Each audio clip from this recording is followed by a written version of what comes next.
처음에 섭외가 들어왔을 때 내가 과연 사람들한테 해줄 수 있는 이야기가 어떤 이야기가 있을까. 그래서 나에게도 이제 나의 얘기를 들었을 때도 과연 이렇게 도전할 수 있는 의식이 생길 수 있을까. 이제 그게 가장 많이 걱정이 됐어요.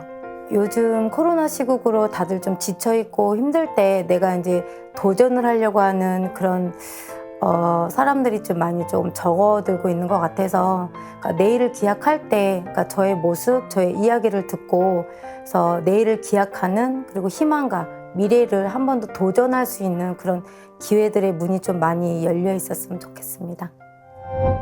만약 내가 일자리를 구하게 된다면 가장 중점을 두는 부분이 어떤 것이 있을까요?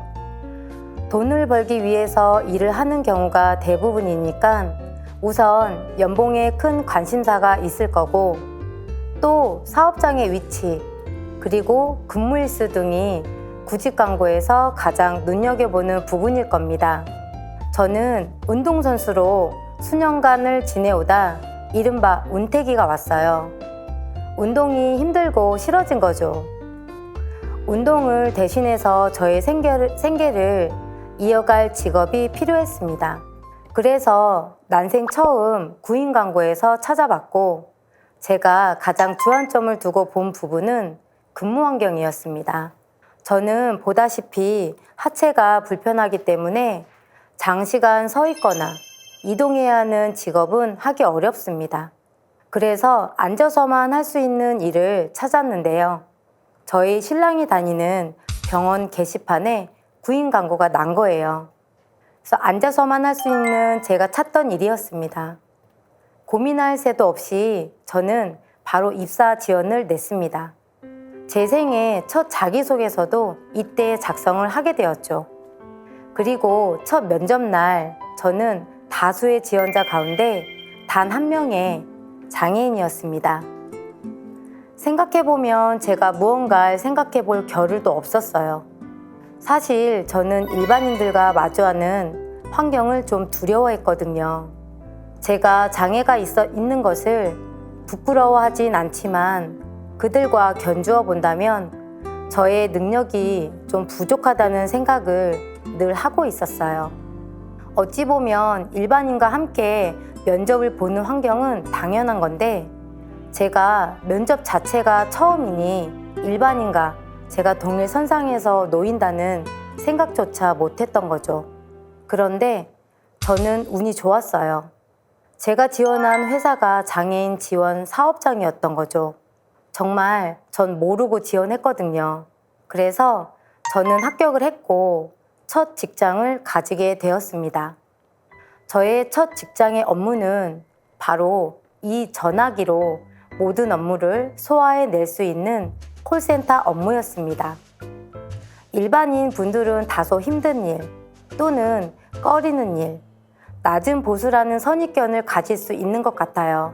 그런데 그건 콜센터 업무를 잘 모르셔서 그래요.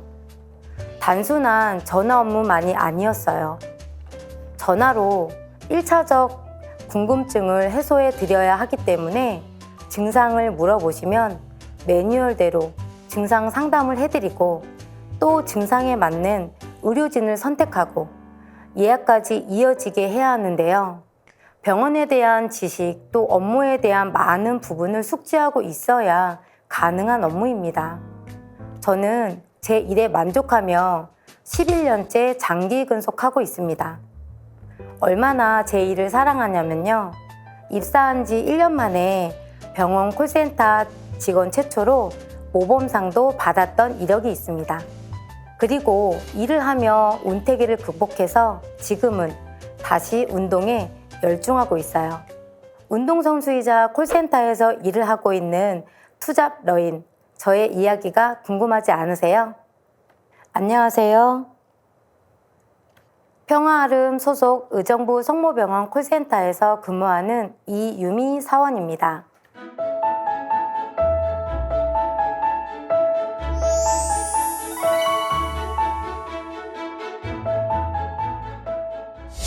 아마 저를 보시는 분들의 가장 큰 궁금증은 어쩌다가 이런 몸이 되었는가 일 것 같아요. 저는 늘 웃으면서 친절하게 설명해 드립니다. 저에게 아픈 기억은 아니거든요. 저는 선천적이 아니라 후천적으로 양하지 절단을 하게 되었습니다. 어린 시절 저희 아버지는 공장 관리직이셨고 저희는 그 옆에 집이었어요. 그래서 공장이 저희 놀이터였죠.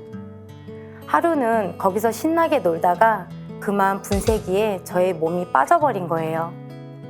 병원을 바로 찾았지만 저는 양쪽 다리를 잃게 되었습니다. 그때가 제 나이 10살 때였어요. 저희 부모님은 저에게 참 좋은 것을 물려주셨는데 바로 긍정적인 사고였습니다. 제가 어릴 적부터 장애를 부끄러워하거나 숨지 않을 수 있게 해주셨어요. 아침 학교를 등교를 해야 하는데 그 당시에는 차가 없었고요. 공장에서 사용하는 트랙터 앞에 휠체어를 싣고 등교를 하곤 했습니다. 그래서 그런 저의 모습이 창피한 적은 단 한 번도 없었어요. 도리어 친구들한테 자랑을 했죠. 너도 태워줄게. 그럼 나랑 같이 놀아줄래 하면서요. 이번에 인터뷰를 하는데 작가님이 혹시 저의 인생의 시간을 되돌린다면 언제로 되돌리고 싶냐고 물으시는 거예요. 그래서 저는 한번 생각을 해봤어요. 내가 나의 인생에 아쉬움을 가진 적이 있나? 아마 장애를 가지기 전이라고 생각하고 질문을 하신 것 같은데 저의 답은 노입니다. 사람들이 저를 보면 안타까워 하거든요. 그런데 저는 단 한 번도 제 모습이 안쓰럽다고 생각해 본 적이 없어요. 단순하게 저는 장애가 없던 어린 시절을 잘 기억하지 못해요. 그리고 제가 장애가 있어도 그에 대한 불편함이나 아쉬움이 없게 저희 부모님이 저를 잘 인도해 주셨고 지금의 남편은 저를 잘 배려해 줍니다.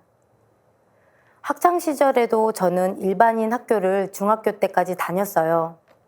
스스럼 없이 친구들과 지냈고 그런 환경이 제가 나름 왕성하게 사회활동을 할 수 있게 해준 자양분이 된 것 같아요. 그리고 고등학교 진학 전에 부모님께서 사업에 실패를 하셔서 등하교를 해주실 여력이 되지 않았습니다. 그래서 저는 어쩔 수 없이 특수학교를 선택하게 되었어요. 예전에는 몸이 불편한 장애인은 기술을 배우거나 대학에 진학해서 배움을 택하는 길밖에 없었거든요. 그런데 뜻밖의 그곳에서는 미래에 대한 문이 많이 열려 있었던 것입니다. 저도 가서 알았는데 그곳은 운동이 특성화된 재활학교였어요. 장애인은 누워만 지내고 움직임을 최소화해야 한다고 생각을 하는데 그렇지 않습니다. 장애인도 충분한 운동을 해야 건강해져요. 휠체어를 미는 것도 유산소 운동이고 원활한 신진대사를 위해선 운동이 반드시 수반되어야 합니다. 저는 그곳에서 다양한 운동을 접했습니다. 농구, 테니스, 휠체어, 역도 등 아마 운동을 시작하지 않았더라면 접하기 힘든 종목들이었죠. 하지만 운동이 쉽지만은 않았어요. 저의 경우에는 하체의 감각이 완전히 없는 게 아니거든요. 그래서 환상통을 겪었는데 이 통증은 절단 환자라면 90% 정도가 겪고 있는 고통이라고 해요. 쉽게 말하자면 발이 없는데 발이 있는 듯한 고통을 느끼는 거예요. 환상통이 심하면 우울증, 무기력증도 함께 동반이 되더라고요. 체력적으로 또 정신적으로 힘들었었죠. 그런데 운동을 멈출 수가 없었어요. 뭔가를 해낼 때의 쾌감을 제가 경험했거든요. 열심히 운동을 한 덕에 저는 새롭게 시작한 지 석 달 만에 펜싱 장애인 국가대표 선수로 활동을 할 수 있는 기회를 가지게 되었고 국가대표로 첫 출전을 했던 한 경기에 운명 같은 만남을 하게 되었습니다.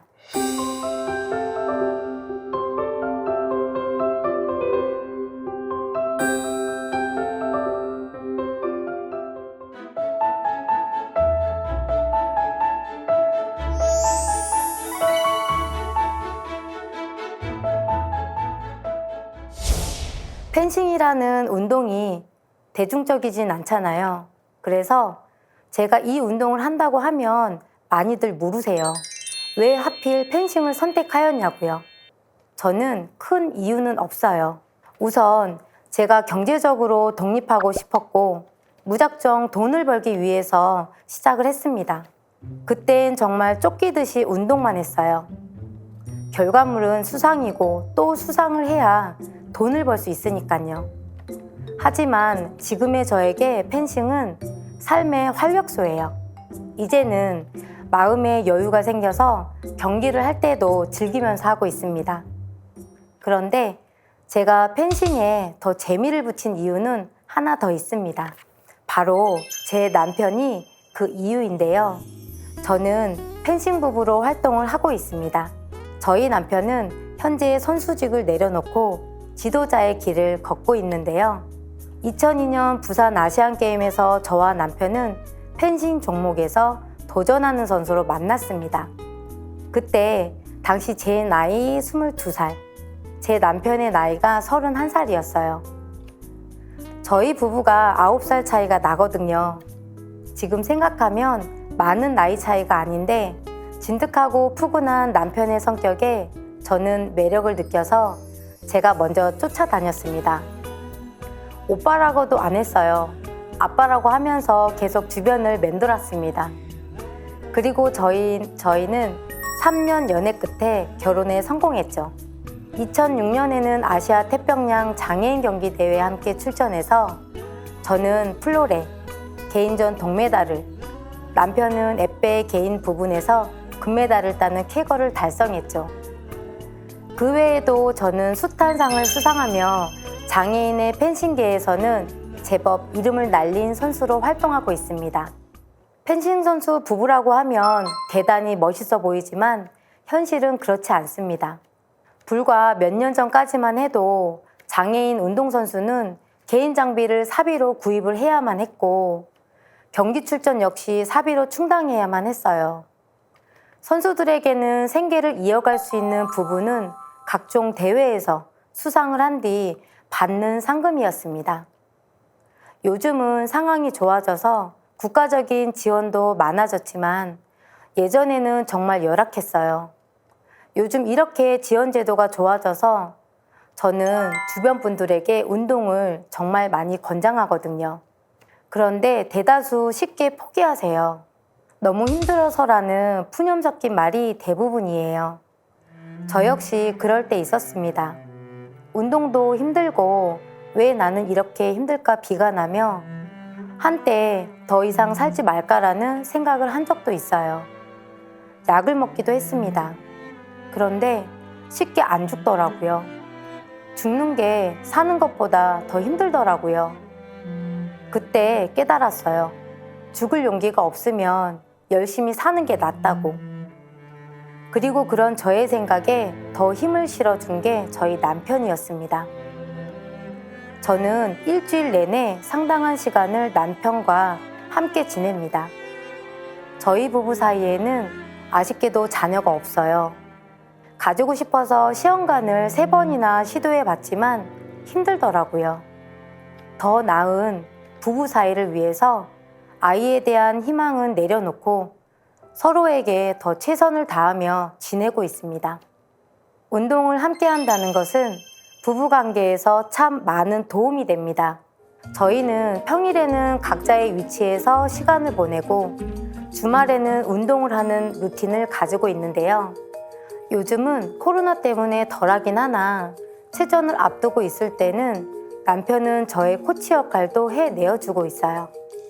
보통 주말을 맞이할 때 이번 주말은 뭐하지? 라는 생각을 하게 되잖아요. 저희 부부는 이런 고민을 할 겨를이 없습니다.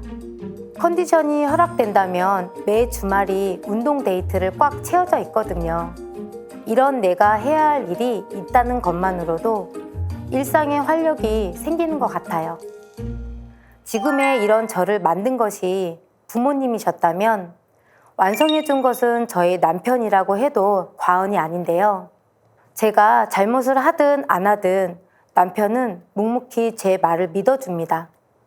제가 성격이 좀 급하고 충동적인데 그에 반해 저희 남편은 차분하고 조근조근한 성격이거든요. 한 번은 남편이 저에게 의족을 선물해 주었어요. 그런데 저는 의족이 보기엔 좋은데 도저히 못하겠더라고요. 휠체어 한 번 밀면 쭉 나갈 거리도 의족을 끼면 수십 발자국을 움직여야 가능했습니다. 그래서 저는 의족을 벗어 던졌어요. 가끔 미용상 필요할 경우에만 착용을 합니다. 아마 저희 남편과 같은 성격이었으면 의족에 더 적응하려고 노력했을 거예요. 그런데 저는 성격이 급해서 쉽게 포기하게 되더라고요. 의족이 싸지 않거든요. 꽤 비싼 편이고 남편은 저를 배려해서 맞춰준 것인데 제가 의족을 내동댕이 쳤을 때에도 남편은 전혀 아쉬워하거나 화를 내지 않았어요. 그냥 저다운 선택이고 생각이라고 이해해 주었죠.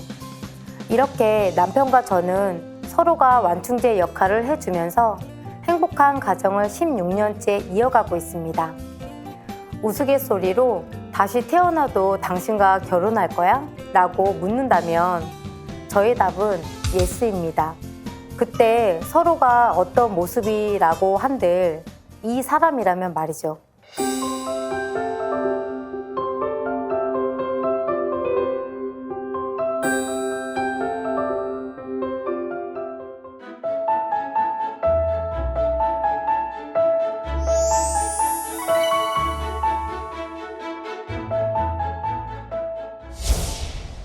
저는 평화얼음이라는 회사에서 콜센터 직원으로 근무하고 있습니다. 저희 사업장은 특수하게 장애인 직원이 30%를 차지하고 있어요. 업무는 카톨릭 대학교 5개 직할 부속병원을 중심으로 의료기관 전문 콜센터를 운영하고 있습니다. 원래 4년 전부터 중간관리자까지 진급을 했다가 운동과 직업을 병행하자니 너무 힘들더라고요. 그래서 부매니저 직함을 작년부로 내려놨습니다. 콜센터라는 직업은 얼굴이 보이지 않다 보니 모든 불만을 저희에게 쏟아냅니다. 한참 욕을 먹고 나면 밥을 먹지 않아도 될 만큼 배가 부르답니다. 요즘은 모든 통화 내용이 녹음이 되기 때문에 이렇게 욕하시면 안 되거든요. 일부 개념 있는 분들은 실컷 욕하고 상담원한테 그러는 게 아니라며 이해해달라고 사과합니다. 그럴 때면 차라리 들어주길 잘했다 생각하면 나의 일에 또 보람이고 자긍심을 갖기도 합니다. 저는 동료들이 저에게 흡수가 되어버려서 제가 불편한 몸을 가지고 있다고 전혀 생각을 하지 않아요. 직장 동료들하고 식당에 식사를 하러 가면 식사를 마치고 나갈 무렵 저에게 신발을 찾습니다. 저는 양아지 절단이기에 신발은 따로 없는데 말입니다. 그럼 저는 능청스럽게 예쁜 신발 하나 사달라고 합니다. 또 한 가지, 제가 네일 케어를 받는 것을 좋아하는데요. 새로운 디자인의 네일 케어를 하고 가면 발은 어떤 걸로 했냐고 합니다. 그럼 또 저는 능청스럽게 난 발 없잖아. 또 까먹은 거야 하고 지나갑니다. 어느 정도인지 짐작이 가시죠? 때문에 직장 생활에 대한 애로사항은 전혀 없습니다. 직장에서도 운동할 수 있게 많은 배려를 해주어서 항상 연차 걱정 없이 운동과 일에 전념할 수 있었습니다. 콜센터라는 곳은 굉장히 흥미로운 곳입니다. 우선 정말 다양한 문의와 민원이 쇄도하는 곳이에요. 저는 의정부 성모병원의 전화 업무를 담당하고 있는데요. 우선 지역 특성상 어르신들이 전화를 많이 하십니다. 일단 통성명부터 하세요. 내가 어디 사는 누군데? 라고 하세요.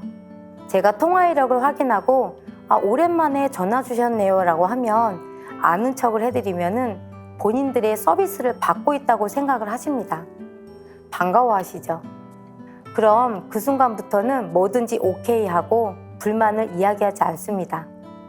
그리고 콜센터도 서비스직이다 보니 민원에 빠르게 대처해 드려야 하기 때문에 한 분 한 분 신속히 진행해야 하는 애로사항도 있습니다. 저는 이 업무가 즐거워요. 일단 저는 말하는 것을 좋아하는 편에 속하거든요. 그리고 사람을 경계 없이 대할 수 있잖아요. 제가 가지고 있는 장애도 상대에게는 보이지 않고 이런 일로 느껴지는 성취감을 나누고자 저는 다른 장애를 가진 친구에게도 사회활동을 권장합니다. 찾아보면 장애에 국한되지 않고 할 수 있는 다양한 직업군이 있습니다. 그런데 일을 해도 벌 수 있는 수입이 지원금에 비해 그다지 많지 않거든요. 제 생각에는 그것 때문에 일하는 것을 미루는 경우도 대다수인 것 같아요. 저희가 기초수급자나 또는 장애 등급에 따른 혜택이 있으면 돈백 이상은 손에 쥐거든요. 정말 최소한의 금액이지만 이 돈으로 또 사라져요. 그렇게 또 삶의 패턴을 맞춰가고요. 그러면서 세상을 보는 시야가 딱 그 정도 선에서 머물게 되는 거죠. 굳이 바꾸려고 안 하는 거예요. 그게 무리라고 생각하거든요. 그런데 저는 더 이상 그 틀에 갇혀 살면 안 된다고 생각합니다. 경제활동을 해야 하고 사회활동을 해야 우리의 삶이 더 나아질 수 있어요. 거동이 불편하다고 하면 요즘은 버스도 문턱이 없어지고 자가용도 장애인 지원으로 얼마나 좋아졌는데요. 장애인이 기동력이 없다는 것은 어쩌면 핑계에 불과할 수 있습니다. 저는 운 좋게 한 번의 면접으로 11년 동안 근속할 수 있는 회사에 취업을 하게 되었지만 이 역시 저의 도전이 아니었다면 이룰 수 없는 일이었어요. 또 장애를 가지게 되면 비슷한 아픔을 가진 이들과의 교류가 이어지게 되는데요. 그럼 나누게 되는 이야기도 비슷합니다. 관심사도 흥미도 그 안에서만 이루어지게 되죠. 하지만 제가 직장을 다니며 느끼는 것은 세상에 이렇게 다양한 일이 또 사건이 일어나고 있구나. 내가 앞으로 해야 할 일은 무엇일까 하는 고민입니다.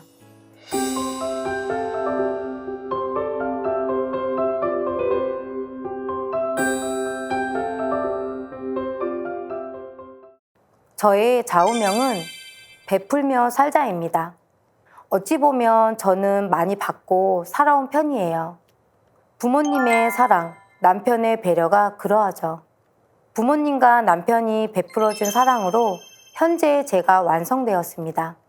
그렇다면 이번에는 제 차례겠죠?